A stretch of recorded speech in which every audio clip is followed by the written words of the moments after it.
Saçmalama, çocuk hareketler, ne yapıyorsun? Kabul et.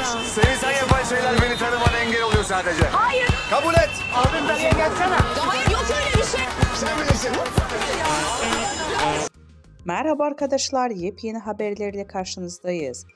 Birsen Altuntaş dava sürpriziyle gündem oldu. Elçin Sango'ya cevabı gecikmedi. Birsen Altuntaş ile Elçin Sango arasında gelirim. Dizi sektöründe yaşanan tekelleşme iddiaları hakkında yaptığı açıklamalarıyla gündeme gelen Birsen Altuntaş, Elçin Sango'ya dava açtı. İkili arasında yaşanan atışmalardan sonra Elçin Sango Birsel Altuntaş'a gerilmişti. Elçin Sango Birsel Altuntaş'a sürpriz yapacağını söyleyerek kavganın fitilini ateşlemişti.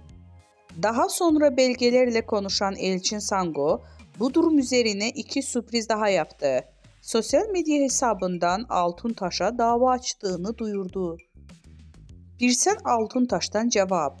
Ünlü oyuncu Elçin Sango dün sana iki sürpriz daha var diyerek Altuntaş'a dava açtığını ilan etmişti. Birsel Altuntaş seninle son kez muhatap oluyorum diyerek dava açmıştı. Birsen Altuntaş ise Sango'nun davası karşısında sessiz kalmayarak dava açtığını şu sözlerle duyurdu. Bugüne kadar işlerini hep zorbalıklarla yürütmeye çalışan Elçin Sango, benim de sana küçük bir sürprizim var ifadelerini kullandı.